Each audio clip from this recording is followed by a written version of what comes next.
Then the Lord said to Moses, "Go to Pharaoh and say to him, 'This is what the Lord, the God of the Hebrews, says. Let my people go, so that they may worship me.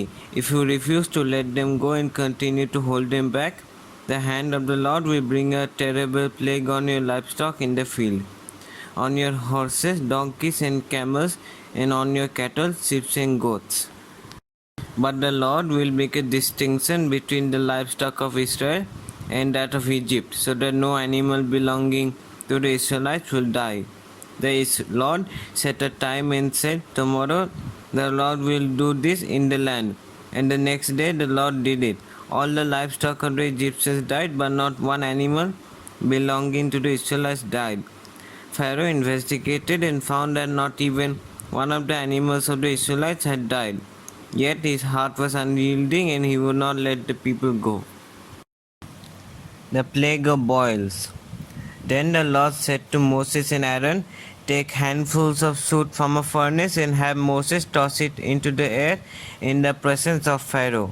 It will become fine dust over the whole of Egypt, and festering boils will break out on people and animals throughout the land." So they took soot from a furnace and stood before Pharaoh. Moses tossed it into the air, and festering boils broke out on people and animals. The magicians could not stand before Moses because of the boils that were on them and on all the Egyptians. But the Lord hardened Pharaoh's heart, and he would not listen to Moses and Aaron, just as the Lord had said to Moses. The plague of hail. Then the Lord said to Moses, "Get up early in the morning, confront Pharaoh and say to him, 'This is what the Lord, the God of the Hebrews, says. Let my people go, so that they may worship me, or this time I will send the full force of my plagues against you and against your officers and your people, so that you may know that there is no one like me in all the earth. For by now I could have stretched out my hand and struck you and your people with a plague that would have wiped you off the earth. But I have raised you up for this very purpose, that I might show you my power, and that my name might be proclaimed in all the earth.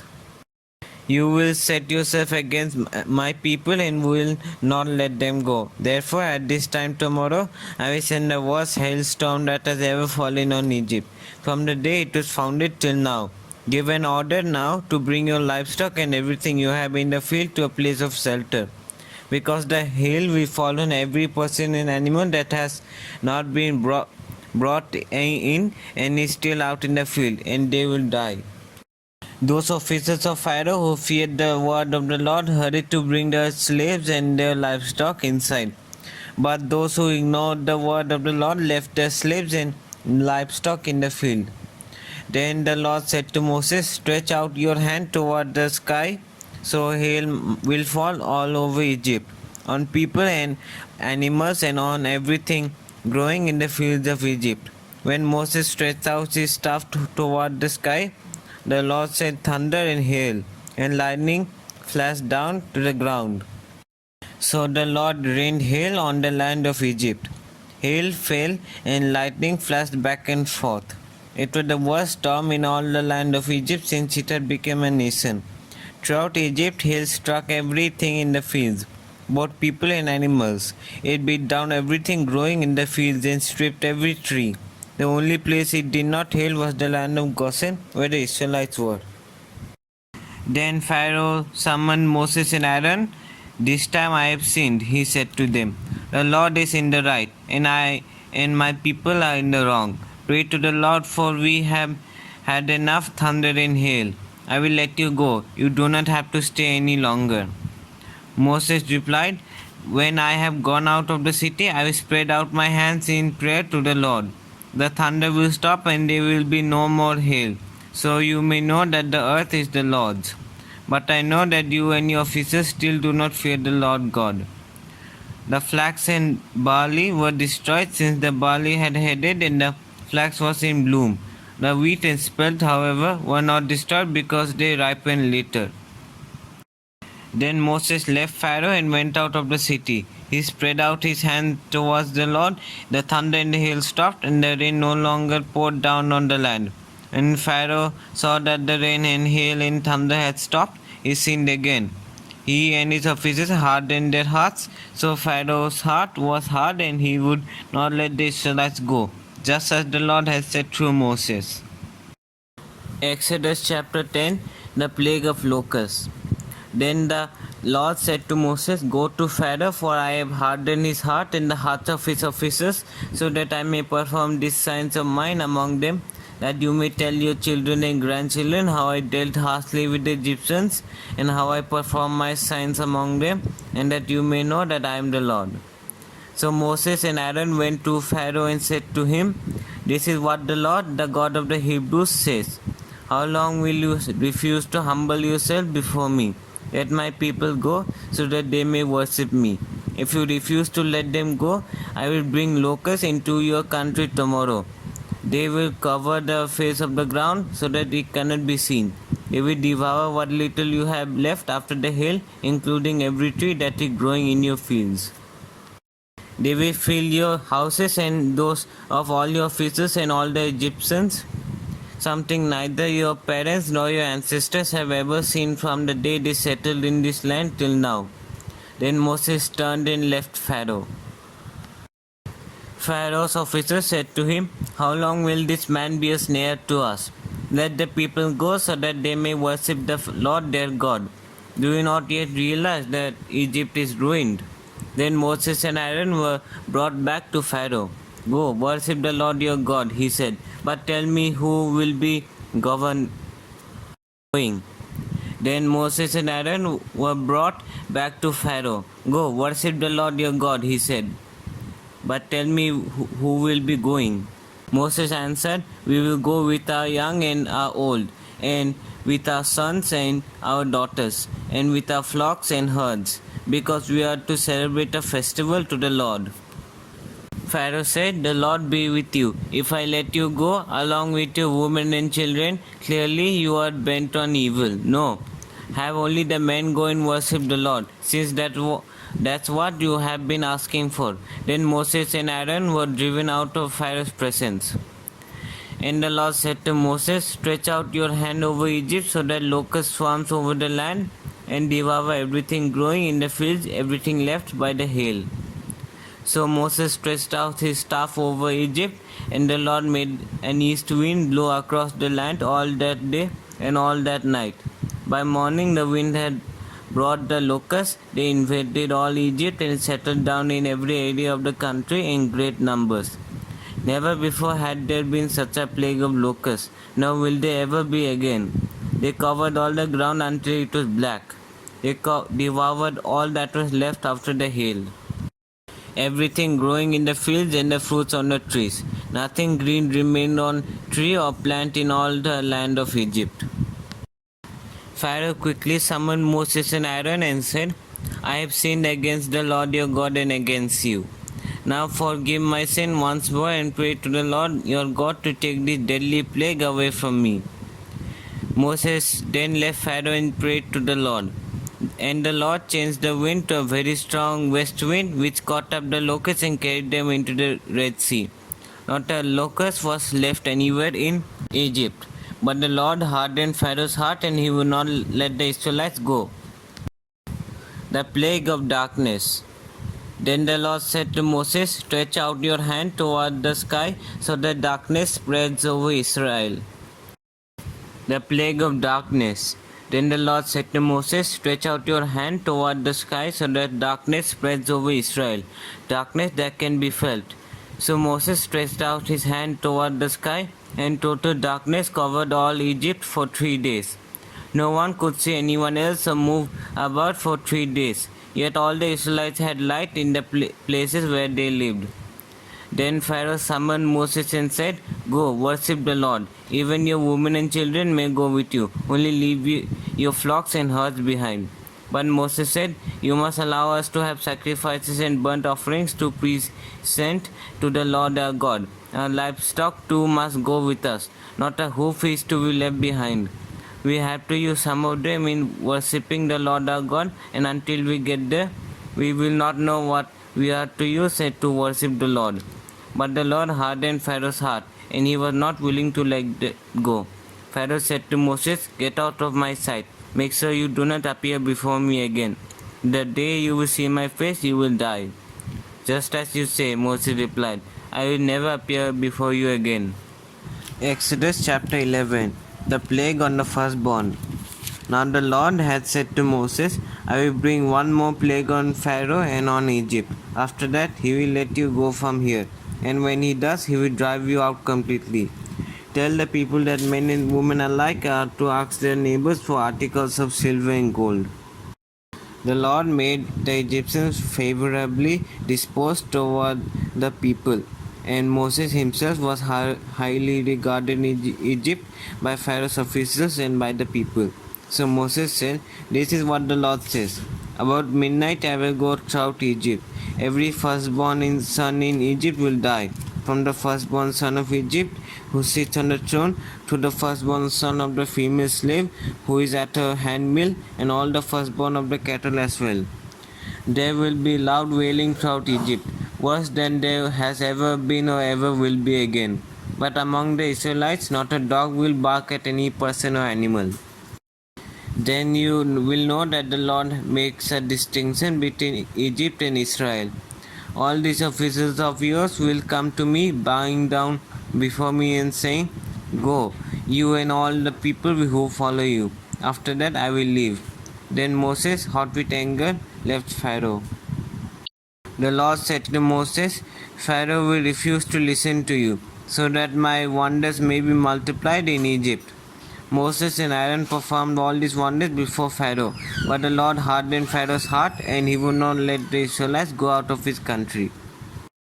Exodus chapter 12. The Passover and the festival of unleavened bread.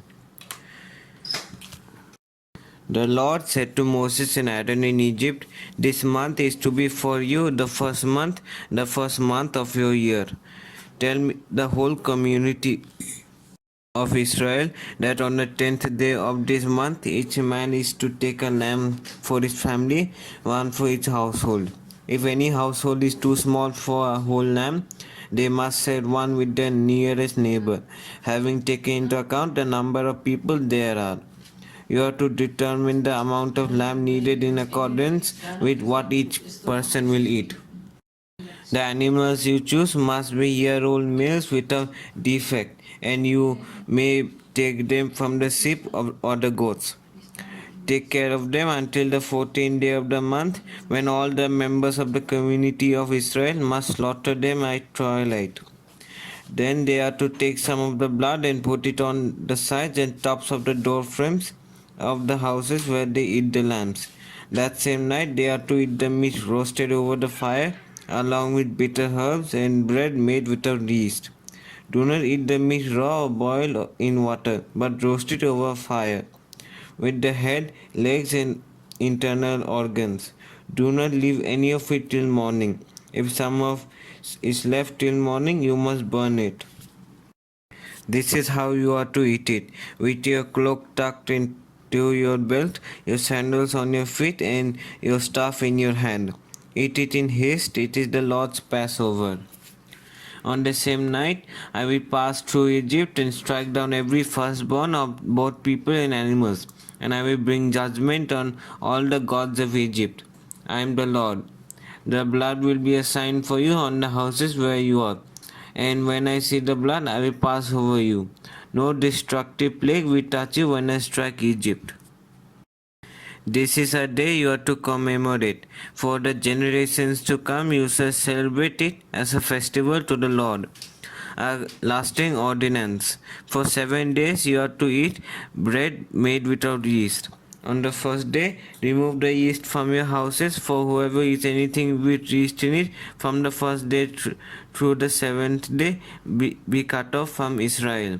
On the first day, hold a sacred assembly, and another one on the 7th day. Do no work at all on these days, except to prepare food for everyone to eat. That is all you may do.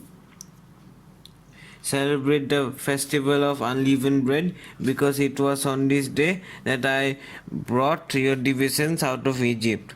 Celebrate this day as a lasting ordinance for generations to come. This is the first month you are able to eat bread made without yeast. from the evening of the 14th day until the evening of the 21st day. For 7 days, no yeast is to be found in your houses. And anyone, whether foreigner or native born, who eats anything with yeast in it must be cut off from the community of Israel. Eat nothing made with yeast. Wherever you live, you must eat unleavened bread. Then Moses summoned all the elders of Israel and said to them, Go at once and select the animals for your families and slaughter the Passover lamb. Take a bunch of hyssop, dip it into the blood in the basin, and put some of the blood on the top and on both sides of the door frame. None of you shall go out of the door of your house until morning. When the Lord goes through the land to strike down the Egyptians, he will see the blood on the top and sides of the door frame will pass over that doorway, and he will not permit the destroyer to enter your houses and strike you down. Obey these instructions as a lasting ordinance for you and your descendants. When you enter the land that the Lord will give you as he promised, observe this ceremony. And when your children ask you, What does this ceremony mean to you? Then tell them, It is the Passover sacrifice to the Lord, who passed over the houses of the Israelites in Egypt and spared our homes when he struck down the Egyptians. Then the people bowed down and worshipped. The Israelites did just what the Lord commanded Moses and Aaron. At midnight, the Lord struck down all the firstborn in Egypt, from the firstborn of Pharaoh who sat on the throne, to the firstborn of the prisoner who sat in the dungeon, and the firstborn of all the livestock as well. Pharaoh and all his officials and all the Egyptians got up during the night, and there was loud wailing in Egypt, for there was not a house without someone dead. During the night, Pharaoh summoned Moses and Aaron and said, Up, leave my people, you and the Israelites. Go, worship the Lord as you have requested. Take your flocks and herds as you have said, and go, and also bless me. The Egyptians urged the people to hurry and leave the country, for otherwise, they said, we will all die.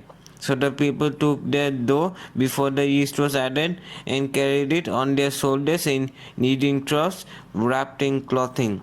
The Israelites did as Moses instructed and asked the Egyptians for articles of silver and gold and for clothing.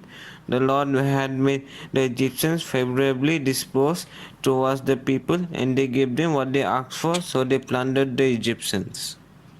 The Israelites journeyed from Ramesses to Succoth. There were about 600,000 men on foot, besides women and children. Many other people went up with them, and also large droves of livestock, both flocks and herds. With the dough the Israelites had brought from Egypt, they baked loaves of unleavened bread. The dough was without yeast because they had been driven out of Egypt and did not have time to prepare food for themselves.